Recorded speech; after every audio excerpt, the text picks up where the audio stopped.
अस्सलाम वालेकुम स्टूडेंट्स, मैं हूं वाजिद और आज हम डिस्कस करने जा रहे हैं। हमारे पास ऑर्डर्ड सेट्स हैं, ठीक है। ऑर्डर्ड सेट है, इसको डिस्कस करेंगे कि ऑर्डर्ड सेट्स क्या होते हैं, ठीक है, और उसके जो फिर आगे टाइप्स हैं और फिर जो डेफिनेशंस हैं उनको देखेंगे।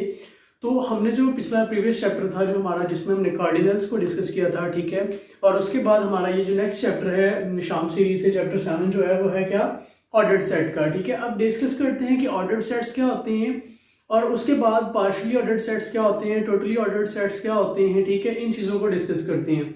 तो आज जो हमारा टॉपिक है, आज जो हम डिस्कस करेंगे इस लेक्चर में, वो क्या है, हमारे पास ऑर्डर्ड सेट है, फिर पार्शियली ऑर्डर्ड सेट है कि वो क्या होते हैं, ठीक है, और उसके बाद हम इससे रिलेटेड क्वेश्चन की एग्जांपल्स करेंगे। तो ऑर्डर्ड सेट्स क्या होते हैं कि वो कहता है कि ऑर्डर्ड सेट क्या होता है कि a set in which and order is defined, कि अगर आपके पास कोई सेट है और उसमें कोई ऑर्डर डिफाइंड है, ठीक है, तो हम उसको क्या कहते हैं, ऑर्डर्ड सेट कहते हैं। या दूसरे लफ्जों में वो कहता है कि a set which is partially ordered और टोटली ऑर्डर्ड सेट, ठीक है, कि अगर कोई सेट पार्शियली ऑर्डर्ड सेट है या टोटली ऑर्डर्ड सेट है तो उसको हम क्या कहते हैं, ऑर्डर्ड सेट कहते हैं, ठीक है। कुछ बुक्स के अंदर ये डेफिनेशन है और कुछ में ये डेफिनेशन है। तो अगर हमारे पास कोई सेट है वो पार्शियली ऑर्डर्ड है या टोटली ऑर्डर्ड है, तो ऑर्डर्ड सेट तो वो है ना, वो बात की बात है कि वो पार्शियली है या टोटली है, ठीक है। ऑर्डर्ड सेट है, उसमें ऑर्डर डिफाइंड है। ओके, उसके बाद आते हैं पार्शियली ऑर्डर्ड सेट्स क्या होते हैं, ठीक है। अब पार्शियली ऑर्डर्ड देखें, पार्शियली ऑर्डर्ड सेट होने के लिए क्या है कि वो कहता है कि अगर आपके पास कोई भी सेट है एस और उसके ऊपर कोई आपने रिलेशन डिफाइन किया हुआ है, ठीक है, कि आर क्या है, कोई भी रिलेशन है उसके ऊपर डिफाइंड है। अब रिलेशन क्या हो सकता है, रिलेशन ये हो सकता है कि उनके एलिमेंट्स को कंपेयर किया गया है, मतलब हमारे पास डिफरेंट रिलेशंस हैं। लेस और इक्वल एक रिलेशन है कि एलिमेंट्स सेट है, उसके एलिमेंट्स के दरमियान किस तरह का रिलेशन है कि उसके एलिमेंट्स लेस और इक्वल हैं। या डिविजिबिलिटी का रिलेशन है कि उसके एलिमेंट्स क्या होते हैं, एक दूसरे से डिविजिबल है, ठीक है। या क्या है कि उनके अंदर जो रिलेशन वो सेट के ऊपर डिफाइन कर देता है, वो ग्रेटर और इक्वल को डिफाइन कर देता है। या इसी तरह से डिफरेंट रिलेशंस हैं। तो वो कहता है कि कोई भी लेट किया कि R be relation defined on a non empty set S, ठीक है, कि एस आपके पास कोई सेट है, उसके ऊपर आपने क्या किया है कि एक आर जो है आप रिलेशन है वो डिफाइन किया है उसके ऊपर।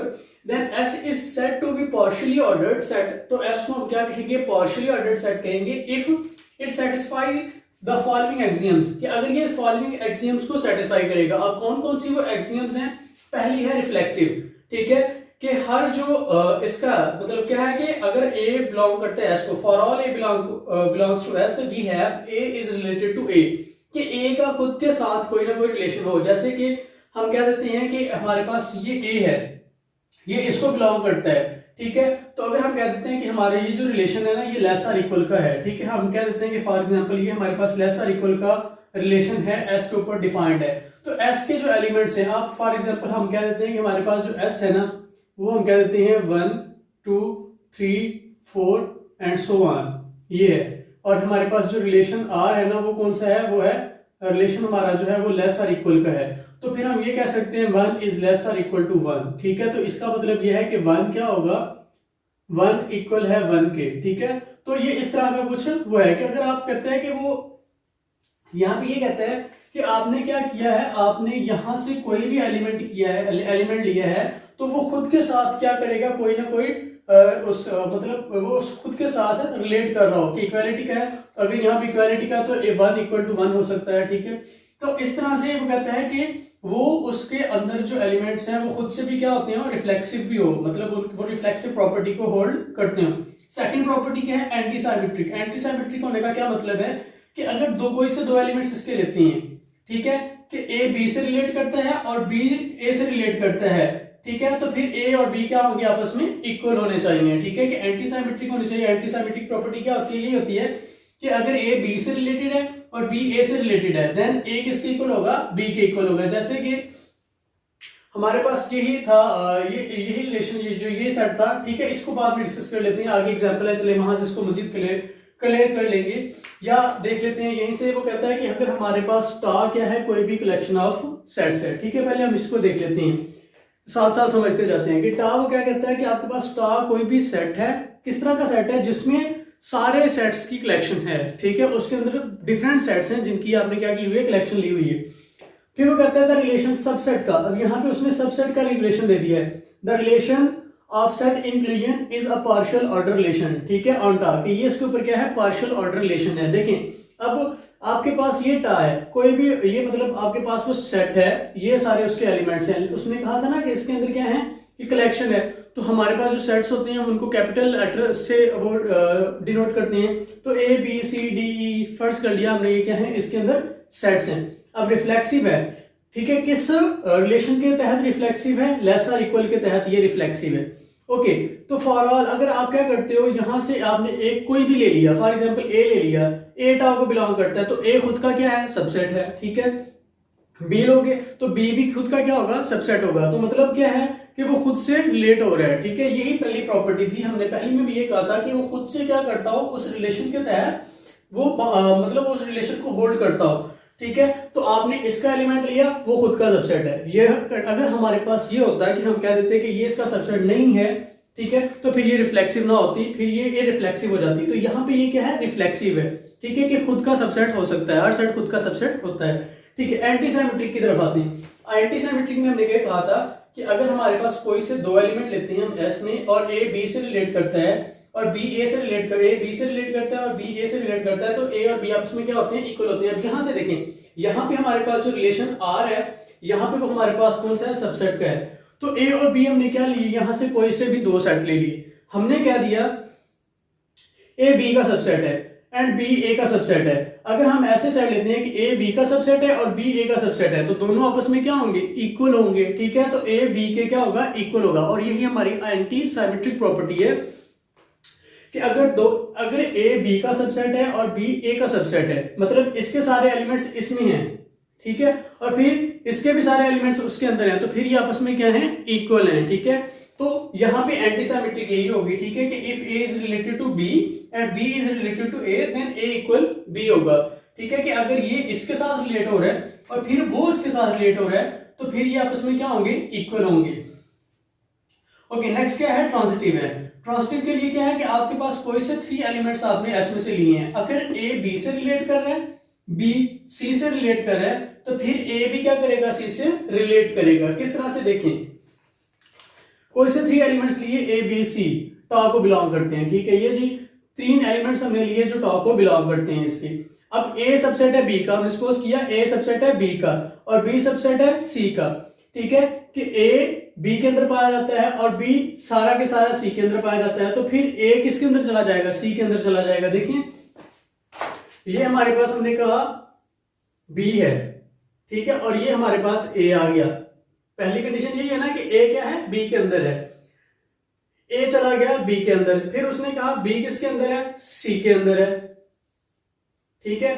तो बी किस में चला गया, सी में चला गया, तो ऑटोमेटिकली ए भी किस में आ गया, सी में आ गया, तो ए सबसेट होगा सी का, ठीक है। और यही हमारे पास ट्रांजिटिव प्रॉपर्टी है कि अगर ए बी से रिलेट करता है और बी सी से रिलेट करता है, तो फिर ऑटोमेटिकली ए क्या करेगा, सी से रिलेट करेगा।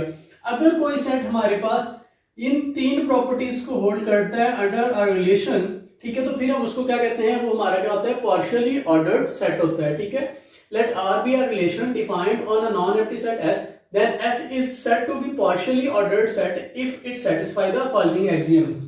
पहली क्या है, A for all A belong to S, we have A is related to A, कि हर जो एलिमेंट इसको बिलोंग करता है वो उसका खुद के साथ रिलेशन होना जरूरी है। अगर वो खुद के साथ रिलेशन नहीं है उसका, वो वाला होल्ड करता, तो फिर इसका मतलब है कि वो रिफ्लेक्सिव प्रॉपर्टी को होल्ड नहीं करता है। देखते हैं आगे इसकी जो टाइप है कि कौन सा हमारे पास रिलेशन होगा जहां पे ये होल्ड नहीं करता।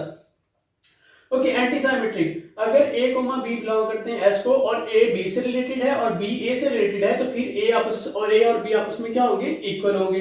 ट्रांजिटिव क्या है कि if a B c belong करते हैं एस को, if A is related to B and B is related to c, then A is related to c, ठीक है। ये तीन प्रॉपर्टीज होल्ड करेंगे, सेट हमारा पार्शियल ऑर्डर सेट होगा। और फिर ये जो रिलेशन होगा ना, ये जो आर है, इसको हम क्या कहेंगे, here the relation R is called partial order relation, ठीक है। ये हमारा सेट क्या बन जाएगा, पार्शियली ऑर्डर्ड सेट बन जाएगा, और ये रिलेशन क्या हमारा कहलाएगा उस वक्त, पार्शियल ऑर्डर रिलेशन कहलाएगा, ठीक है, और सिंपली ऑर्डर रिलेशन, या फिर हम दूसरे लफ्जों में इसको क्या कहते हैं, ऑर्डर रिलेशन कहते हैं। अब हमारे पास जो सेट ऑफ रियल नंबर्स में मोस्टली यूज होने वाला जो रिलेशन है, the most familiar order relation called usual order relation, जिसको यूजुअल ऑर्डर रिलेशन भी कहते हैं, इस रिलेशन, और वो कौन सा है हमारे पास, वो ये रिलेशन है, ठीक है, कि ये जो रिलेशन है ना हमारे पास, ये यूजुअली यूज होता है, ठीक है, बहुत ज्यादा फेमिलियर है, जिसको हम लेस और इक्वल कहते हैं, ठीक है।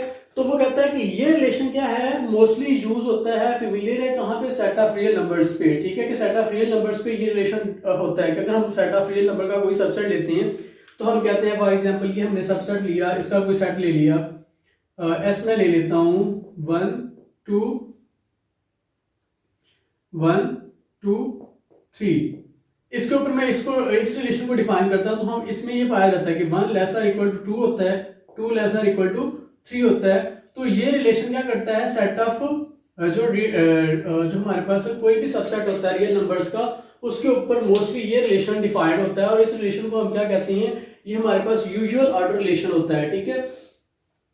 Okay, according to this notation अगर हम क्या करते हैं, अब ये हमारे पास एक रिलेशन है, ठीक है, ये भी हमारे पास क्या है, एक रिलेशन है। अगर इस रिलेशन को मैं आर को ये वाला रिलेशन कह देता हूं, ठीक है, कि अगर को मैं आर को रिप्लेस कर देता हूं इस रिलेशन के साथ, तो फिर ये मेरी प्रॉपर्टीज किस तरह की चली जाएंगी, this situation the previous 3 properties appear in the following usual form. तो फिर ये जो प्रॉपर्टीज हैं, अगर मैं यहाँ पे आर की बजाय अब ये वाला रिलेशन यूज कर लेता हूं, ठीक है, तो ये प्रॉपर्टीज किस तरह की हो जाएगी, देखें, फॉर ऑल ए बिलोंग करता है इसको, we have A is less और इक्वल टू ए, ठीक है, कि इसका अगर एस में डिफरेंट एलिमेंट्स है, आपने कोई भी एलिमेंट लिया, वो क्या होगा, खुद के इक्वल तो होगा, लेस नहीं, खुद के इक्वल तो होगा, तो लेस और इक्वल के यानी कि इस रिलेशन को वो होल्ड करता है, ठीक है।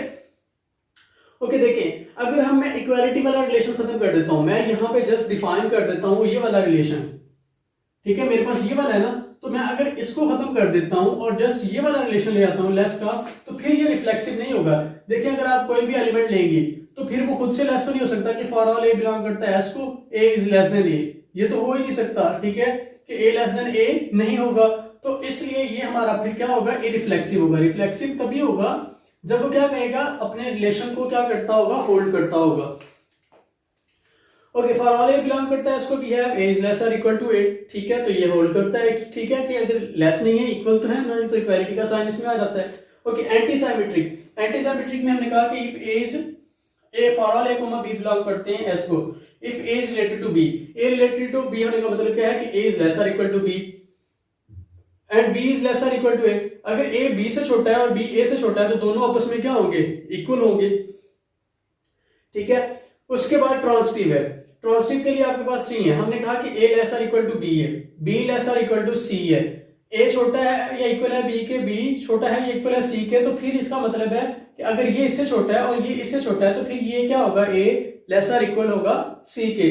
तो ये जो रिलेशन है, ये जिसको हमने ये नाम दिया, ये यूजुअल ऑर्डर रिलेशन है, ठीक है। अंडर दिस रिलेशन ये हमारे पास क्या बन जाती है, ये 3 प्रॉपर्टीज इस फॉर्म में चली जाती हैं। ओके, अब वो कहता है कि सपोज ऐसे, अब इसको यहाँ पे हम लेस और इक्वल पढ़ रहे हैं, अगर आपके पास ऑर्डर्ड सेट है तो इसको दूसरा जो जिस तरह से पढ़ा जाता है वो क्या होता है, अगर ये इस तरह से लिखा गया है और आपको कहा गया है कि एस ऑर्डर्ड सेट है, तो फिर हम इसको ये भी कहते हैं कि ए प्रेसीड्स बी, ठीक है, कि ए प्रेसीड्स बी, इसको इस तरह से रीड करते हैं, रीड ए प्रेसीड्स बी। और अगर हम यहां से इक्वालिटी को खत्म कर देते हैं, ठीक है, तो फिर हम यहाँ पे लफ्ज यूज कर लेते हैं ए स्ट्रिक्टली प्रेसीड्स बी, ठीक है। और अगर हम इसको दूसरी तरह लिख लें, हम अगर इस तरह से लिखते हैं कि a इज ग्रेटर और इक्वल टू b, तो इसका मतलब क्या होगा, a सक्सीड्स b, ठीक है, कि अगर ग्रेटर होगा तो ये सक्सीड मतलब आगे है उसे, a सक्सीड्स b, और अगर इसको खत्म कर देंगे तो फिर स्ट्रिक्टली सक्सीड्स b, ठीक है। तो यहां पे हमारे पास आ जाता है कि अगर वो कहता है कि suppose acid and ordered set the statement a less और इक्वल टू b जो है, फिर हम इसको किस तरह से रीड करेंगे, हम इस तरह से कहेंगे the statement comes a succeeds a precedes b, ठीक है, कि ए बी को क्या कर रहा है, प्रेसीड्स कर रहा है, और यहां से अगर उल्टा पढ़े तो बी सक्सीड्स ए कर रहा है, ठीक है। ओके, एक एग्जांपल है फिर उसी से बात, ठीक है, कि वो कहता है कि अगर आपके पास स्टार कलेक्शन है डिफरेंट सेट्स की, तो आपने ये शो करना है कि अंडर दिस रिलेशन, सबसेट के रिलेशन के अंडर वो क्या होंगे, हमारे पास ये टाज होगा, वो क्या होगा, एक पार्शियली ऑर्डर्ड सेट होगा, ठीक है। तो लेट कर लिया ए बी सी डी हमारे पास वो कोई भी सेट है, पहले वैसे हम इसको देख चुके हैं। तो हर सेट खुद का सबसेट होता है, तो हर सेट खुद से रिलेट करता है, ठीक है, कि इसका हर एलिमेंट खुद से रिलेट करता है अंडर दिस रिलेशन। तो ए सबसेट है ए का, बी सबसेट होगा बी का, सी सबसेट होगा सी का, तो हर एलिमेंट खुद का क्या होगा, मतलब हर सेट खुद का क्या होगा, सबसेट होगा, ठीक है।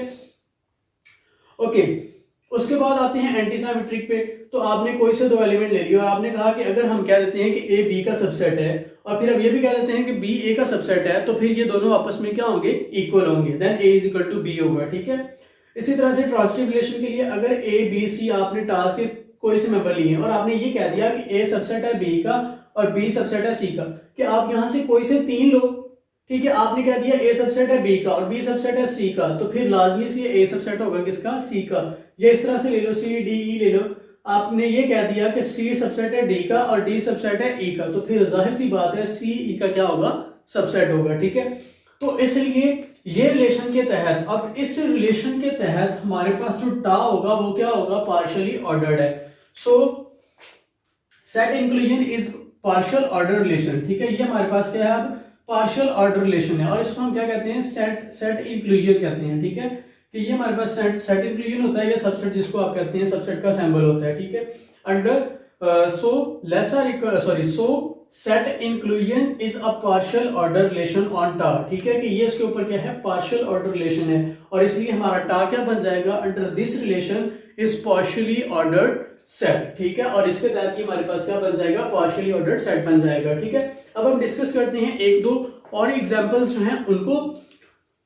ओके, अब हम दो और एग्जांपल्स हैं उनको डिस्कस करते हैं, ठीक है। अब पहली जो एग्जांपल है वो, दूसरी जो एग्जांपल है वो ये है कि अगर आपके पास वो कहता है कि p सेट ऑफ पॉजिटिव जो इंटीजर्स है, ठीक है, let p be set of positive integers, show that it is partial ordered set under the relation of divisibility, ठीक है। कि डिविजिबिलिटी के अंडर, यानी कि जो डिविजिबिलिटी का ऑर्डर है, रिलेशन है, उसके अंडर ये क्या है, पार्शियल ऑर्डर्ड है। अब डिविजिबिलिटी को देखते हैं कि डिविजिबिलिटी का रिलेशन जो है वो किस तरह से है, कि अगर वो कहता है कि a डिवाइड्स b, ठीक है। कि अगर आपके पास इसके एलिमेंट्स हैं और आपने कोई से दो एलिमेंट लिए हैं a और b है फॉर एग्जांपल, तो a डिवाइड करेगा b को, ये हमारे पास क्या रिलेशन है, डिविजिबिलिटी का रिलेशन है, ठीक है। उसको देखते हैं। तो वो पहले के अंडर, अब देखें हमने ये क्या करना है कि हमने प्रूफ करना है कि ये पार्शियली ऑर्डर्ड है। तो इसके लिए पहली प्रॉपर्टी हमने चेक करनी है रिफ्लेक्सिव। रिफ्लेक्सिव में हमने ये कहा था कि हर एलिमेंट क्या हो, खुद से रिलेट करता हो। तो अब यहाँ पे अगर हम इसका कोई भी एलिमेंट लेते हैं, 2 लेते हैं तो 2 2 को डिवाइड करता है, 3 लेते हैं तो 3 3 को डिवाइड करता है, 4 लेते हैं तो 4 4 को डिवाइड करता है, 1 लेते हैं तो 1 1 को डिवाइड करता है। तो रिफ्लेक्सिव होल्ड करती है, ठीक है। कि वो जो रिलेशन है वो रिफ्लेक्सिव प्रॉपर्टी होल्ड करती है, ठीक है। तो इस जो डिविजिबिलिटी का रिलेशन है उसके अंदर हमारी रिफ्लेक्सिव प्रॉपर्टी क्या कर जाती है, होल्ड कर जाती है। कि अगर कोई भी इसका एलिमेंट लेते हो तो वो खुद को उस रिलेशन के ऊपर पूरा उतरता है, ठीक है। कि वो खुद को ही डिवाइड करता है। ओके, एंटी सिमेट्रिक लेते हैं। अब एंटी सिमेट्रिक के लिए देखिए हमें क्या करना है कि हमने यहां से कोई भी दो एलिमेंट्स लेने हैं, किस तरह की, कि एक एलिमेंट दूसरे को डिवाइड करता है, फिर वो दूसरा उसको भी डिवाइड करे, ठीक है। If a divides b and b divides a, then a equal to b होगा, ठीक है। कि अगर हम देखें फॉर एग्जांपल हम लेते हैं कि 2 डिवाइड करता है 2 को, मैंने ये कह दिया कि 2 डिवाइड करता है, मैं a को भी 2 कर लेता हूं और b को भी 2 कर लेता हूं, ठीक है। कि मैंने a भी लेट कर लिया कि 2 है और b भी मैंने लेट कर लिया कि वो क्या है, 2 है। तो 2 डिवाइड्स 2, फिर b को ऊपर रखूंगा तो 2 डिवाइड्स 2, तो फिर ये आपस में क्या होंगे, इक्वल भी होंगे। अब क्वेश्चन ये है कि मैं a को 2 रख के b को 4 क्यों नहीं रख लेता हूं, ठीक है। कि मैं इस तरह से कर लूं तो क्या होगा, देखिए ये तो कंडीशन सेटिस्फाई होगी कि a divides if 2 divides 4 and, अब यहां पे एंड है, ये भी सेटिस्फाई होनी चाहिए, तो फिर ये होना चाहिए। अगर यही सेटिस्फाई नहीं हो रही है तो आप वो एलिमेंट्स चूज नहीं करोगे, ठीक है। हम वही एलिमेंट्स चूज करेंगे जो इन दोनों पे पूरा उतरे, और उसके बाद ये हमने प्रूफ करना होगा। अगर यही चीज पे पूरा नहीं उतर रहे हैं तो फिर ये नहीं है कि वो प्रॉपर्टी हमारी होल्ड नहीं करती। हाँ, अगर इस चीज पे पूरा उतर जाती है और इस पे पूरा नहीं उतरती है तो फिर हमारी जो ये प्रॉपर्टी है होल्ड नहीं करती है, ठीक है। अगर आपको इस तरह का कोई रिलेशन ही नहीं इसमें मिल रहा तो फिर भी हमारी ये प्रॉपर्टी करती है, होल्ड करती है, ठीक है। कि जैसे कि अगर मैं ये देखूं कि यहाँ पे मैंने ये a2 लिया है, b4 लिया है, तो वो मेरी ये वाली प्रॉपर्टी ही होल्ड नहीं कर रहा। अगर ये वाली प्रॉपर्टी ही को होल्ड नहीं कर रहा तो इसकी बेस पे हम ये नहीं कह सकते हैं कि ये एंटी सिमेट्रिक नहीं है, ठीक है। हम अगर ये प्रॉपर्टी होल्ड कर रही है और फिर ये करती है तो हम कहते हैं एंटी सिमेट्रिक है। अगर ये प्रॉपर्टी होल्ड करती है और ये नहीं करती है तो फिर हम कहते हैं कि वो एंटी सिमेट्रिक को होल्ड नहीं करता है। तो इस केस में हमारे पास ये एंटी सिमेट्रिक भी होल्ड कर गई, ठीक है। कि अगर मैं यहां से 3 लेता हूं तो 3 डिवाइड्स 3 फिर 3 divides 3, then 3 is equal to 3। अब अगर मैं यहां से देखें 2 और 4 लेता हूं ना, तो 2 divides 4, but 4 does not divides 2, ठीक है, कि 4 2 को डिवाइड नहीं करता है। तो फिर इसलिए मैं ये वाले एलिमेंट्स नहीं लूंगा, तो मैं ऐसे एलिमेंट्स लूंगा जो इन प्रॉपर्टी को पहले पूरा करते हो। अगर इन प्रॉपर्टी को पहले पूरा करते हैं, उसके बाद मैं ये चेक करूंगा। अगर इनको ही पूरा नहीं करते हैं, तो फिर ये नहीं मैं कहूंगा कि ये एंटीसाइमेट्रिक नहीं है, फिर ये एंटीसाइमेट्रिक ही है। हाँ, अगर ये वाली पूरी हो जाती है और ये पूरी नहीं होती, तो फिर मैं कहता कि ये एंटीसाइमेट्रिक नहीं है, ठीक है। ओके, अब ट्रांसिटिव की तरफ आते हैं। तो ट्रांसिटिव के लिए कहता है कि हमारे पास ट्रांसिटिव क्या होता है कि अगर ए डिवाइड करता है बी को और बी डिवाइड करता है सी को, देन ए डिवाइड करे सी को। आप कोई से एलिमेंट ले लेती हैं, ठीक है। पहले मैंने ये कंडीशन को देखना है, फिर मैंने इसको देखना है, और उसके बाद मैंने ये दिखानी है, ठीक है। तो मैं यहां से सेट करता हूं, देखें 2 डिवाइड्स 4, 4 डिवाइड्स 8। अब 2 8 को क्या करता है, डिवाइड करता है। हाँ, अगर मेरे पास ये केस बन जाए कि ये इसको डिवाइड करता है और ये इसको डिवाइड करता है और ये इसको डिवाइड ना करे, तो फिर ट्रांसिटिव नहीं होगी, ठीक है। तो सेट ऑफ पॉजिटिव आप कोई से भी एलिमेंट्स ले लें, अगर वो इस कंडीशन को सेटिस्फाई करेंगे, तो फिर इसको लाजमी तौर पे वो क्या करते हैं, सेटिस्फाई करते हैं। तो इसलिए ये हमारा जो रिलेशन होता है, डिविजिबिलिटी का जो रिलेशन है, वो सेट ऑफ पॉजिटिव इंटीजर्स पे हमारे पास क्या है, पार्शियल ऑर्डर रिलेशन है, ठीक है। और ये हमारा पार्शियल ऑर्डर सेट बन जाता है। लेकिन अगर हम इसी डिविजिबिलिटी का रिलेशन को सेट ऑफ इंटीजर्स पे अप्लाई करते हैं, तो फिर ये हमारा क्या होता है कि फिर ये हमारा रिलेशन जो होता है, ये सेट ऑफ इंटीजर्स के लिए पार्शियल ऑर्डर रिलेशन नहीं रहता है। देखिए किस तरह से नहीं रहता है। अब आपको क्लियर होगी एंटीसाइमेट्रिक वाली बात। ओके, हमारे पास पहली चीज जो हमने सेट ऑफ इंटीजर्स में कैसे नंबर होंगे, पॉजिटिव भी होंगे और नेगेटिव भी होंगे, ठीक है। तो पहली बात तो यह कि फॉर एग्जांपल मैंने कोई भी एलिमेंट लिया, ठीक है, जी को बिलोंग करता है, तो वो खुद को डिवाइड करता होगा। 2 2 को डिवाइड कर जाता है, -2 को डिवाइड कर जाता है, 1 1 को डिवाइड कर जाता है, -1 को डिवाइड कर जाता है। कोई भी नंबर लेंगे वो उसको डिवाइड कर जाएगा, ठीक है। तो रिफ्लेक्सिव प्रॉपर्टी होल्ड करती है। अब आते हैं एंटीसाइमेट्रिक की तरफ। If a divides b and b divides a, then a is not equal to b, ठीक है। कि अगर इंटीजर से आपने कोई से भी 2 नंबर लिए हैं, ये इसको डिवाइड कर जाता है और ये इसको डिवाइड कर जाता है, लेकिन ये आपस में क्या आते हैं, इक्वल नहीं आते हैं। देखिए किस तरह से 2 -2 को डिवाइड करता है, बिल्कुल करता है। -2 2 को डिवाइड करता है, बिल्कुल करता है। बट 2 और -2 आपस में इक्वल नहीं है। देखा, अब मैंने यहां से देखा कि मेरे पास ये कंडीशन सेटिस्फाई हो रही थी, ठीक है, ये कंडीशन सेटिस्फाई हो रही थी, बट ये नहीं हुई थी। इसलिए मैंने ये कह दिया कि हमारा ये जो रिलेशन था ना, एंटीसाइमेट्रिक जो था, ये आपस में इक्वल नहीं है, ठीक है। तो इसका मतलब है कि मेरी एंटीसाइमेट्रिक प्रॉपर्टी यहाँ पे होल्ड नहीं कर रही है। अगर ये इक्वल आ जाते हैं, तो फिर ये मेरी प्रॉपर्टी क्या करती, होल्ड करती, ठीक है। देखें इस केस में क्या हो रहा था कि अगर आप यहां से कोई से भी 2 नंबर लेते हो, अगर वो इस कंडीशन को सेटिस्फाई करते हैं, तो फिर वो इसको लाजमी करते हैं, यहां से अगर देखा जाए। लेकिन ये हमारे पास एक ऐसा सेट आ गया नेगेटिव इंटीजर्स की वजह से, कि ये एक ऐसा सेट आ गया कि अगर इसमें ये प्रॉपर्टी होल्ड करती है, तो ये नहीं कर रही है, ठीक है। क्यों? क्योंकि 2 -2 को डिवाइड करता है, -2 2 को डिवाइड करता है, बट ये आपस में इक्वल नहीं है।